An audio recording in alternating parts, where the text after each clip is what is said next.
네, 이영재 교수님 참고인으로 이렇게 와주셔서 멀리서 오신다고 참 고생하셨습니다. 이후에 호칭을 그냥 편안하게 교수님으로 칭하도록 하겠습니다. 교수님께서는 제가 지금 여기에 물어보고 싶은 산지 태양광 이 건설 인허가 건에 많은 건의 심사를 해 오셨죠.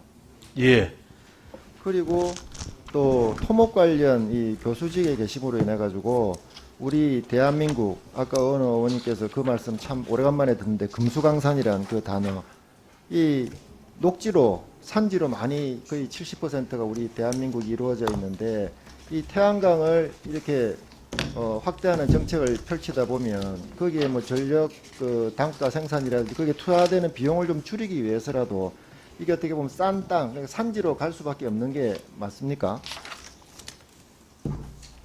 뭐 꼭 갈 수밖에 없는 것보다 신재생 에너지를 개발하는 측면으로서는 필요할 수도 있다. 그렇게 말씀을 네, 드릴 수가 그래서 이 있습니다. 산지 태양광 문제를 제가 여러 번 지적을 해왔는데 이 태풍에 이렇게 비가 많이 올 때 산사태가 많이 일어나고 또 인허가를 받아서 이렇게 발전 설비가 운용되고 있는데 지자체에서 인허가를 받을 당시에 여러 가지 환경적이나 안정적인 그런 검토가 좀 부실하게 이루어져서 그 부분에 대해서 이제 장관님께 질문을 많이 했었는데 이 행정부의 주요 답변 요지는 지금 산지 태양광과 이 산사태는 크게 인과관계가 없다. 그리고 2018년 5월부터 이제 이런 부작용들이 나타나기 시작하니까 뭐 경사도라든지 뭐 산지 태양광의 일시 사용 허가제도 그러니까 한 20년만 사용하고 원상 복구하는 내용들이죠. 그리고 또 REC 거래에 있어서 이건 가중치를 또 축소하고 또 정기 점검도 의무화하니까 지금 태양광 지금 산지 태양광의 설치 빈도수나 이게 신청 건수가 지금 줄어들고 있다고 말씀을 하십니다. 그러나 이미 신재생 에너지 특히 이 태양광 분야에 강하게 드라이브를 걸다 보니까 제가 볼 때는 이 발전 단가 부분에 여러 부분으로 인해 가지고 이게 산지로 많이 가게 되어 있었고 또 이게 안전에 취약한 모습을 이렇게 강조를 드렸습니다. 그래서 장관님께도 이게 지자체에서 사면 안정성 검토라고 아마 토목과 교수님이 와 계시니까 설명을 해 주실 건데 이걸 필수적으로 좀 이행을 하게 하고 그냥 거칠에만 이렇게 점검을 거치는 뭐 그런 게 아니고 실제적으로 검토를 해서 지금까지 설치된 산지 태양광 발전 설비 안전성도 좀 확보하고 앞으로도 신재생 에너지 태양광 분야에 이 어떻게 보면 확대나 발전을 위해서라도 필요한 조치고 저는 이걸 규제라고는 생각하지 않습니다. 그리고 이 많은 문제들이 야기되고 있는 부분들 특히 한 가지 뭐 예를 들자면 뭐 국립산림과학원에서 이 산림공익기능 평가를 한 적이 보고자료가 하나 있는데요.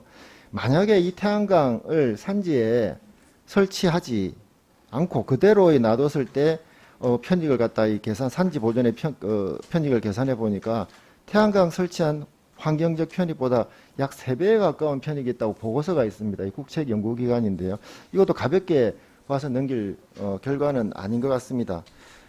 그래서 이런 사면 안정성 검토를 좀 이렇게 필수화하고 또 지자체 인허가 문제에 사각지대가 생기는 이런 부분들 여러 가지를 지적을 했는데 이런 기술적인 문제에 대해서 오늘 참고인으로 나오신 교수님께 지금 설치되었던 산지 태양광의 안전성들에 많은 문제가 있고 또 항상 이 안전에 취약하다는 부분들을 좀 설명을 들어보자고 제가 한번 말씀을 드린 건데 그 부분에 대해서 좀 상세하게 교수님께서 설명을 좀 해주시기 바랍니다. 예,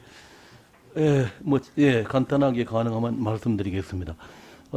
결국 그 산지에 태양광 발전 시설을 하려고 하면은 가장 중요한 것은 제가 이렇게 그림을 그냥 준비했는데요.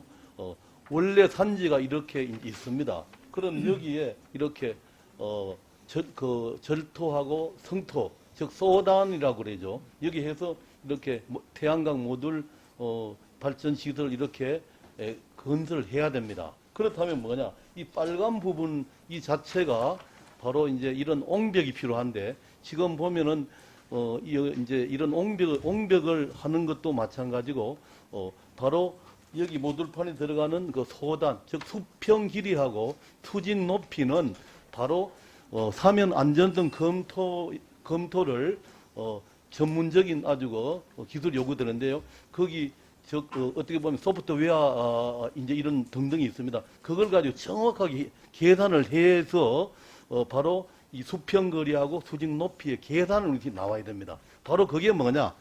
지금 지방자치단체에서 인허가할 때 제가 한 100회 이상 지적을 해줬는데도 불구하고 이게 거의 강제적인 어떤 법규가 아니기 때문에 이루어지지 않는 것이 우선 가장 큰 문제 중에 하나고요. 안전을 훼손하는 바로 문제점이 되는 거죠. 또 하나는 여기 옹벽이라는 것도 이제 보통 표준 옹벽이라는 말을 하는데 그것은 적어도 20년 이전에 그 설계 조건으로 만들어진 하나의 설계 방식이 되죠. 그렇다면은 당장 올해 같은 경우 이 장마가 적어도 50일 이상 이렇게 회기가 됐고요. 또 1일 강우가 500mm까지 이렇게 지구 온난화 영향 등으로 급변했습니다. 바로 이런 것을 설계 조건에 반영이 안 됐다는 거죠. 그래서 앞으로도 이제 이런 바로 안전 조치를 이렇게 강구하기 위해서는 전문적으로 된 이렇게 사면 안전성 검토가 이루어져야만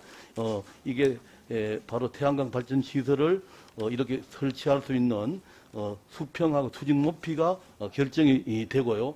그 다음에는 여기 또 하나가 있습니다.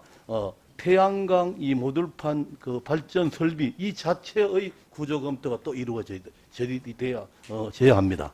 그러니까 적어도 사면 안전성 검토는 이것을 안치는 이 어떤 산의 면적 이것을 이제 계산하는 그 구조 검토가 되고요. 그다음에 이 모듈판이 적어도 지금 뭐 일일 폭우에 뭐 200mm다. 또는 어떤 풍속이 초당 50m다. 여기에 견딜 수 있는 것을 다시 또 구조 검토를 해야 됩니다. 그런데 이제 이러한 것이 지금 누락되는 현실은 이제 그 인허가를 대신해주는 용역사에서 이제 산지 그 주인한테 이제 부담이 되고 또 이것을 용역사에서 인허가가 나오면은 그것을 대행하는 산지 건설 그 회사가 이런 이제 이 구조 검토나 사면 안전성 검토 이 자체에 이제 투수료가 많이 들어가니까 거의 이제 그거 생략되니까 이게 바로 안전을 이렇게 바로 위배하는 현실적인 문제라고 생각합니다. 예.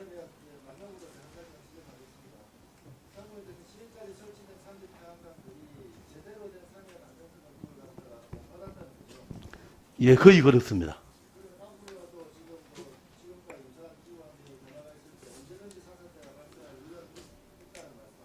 그렇습니다.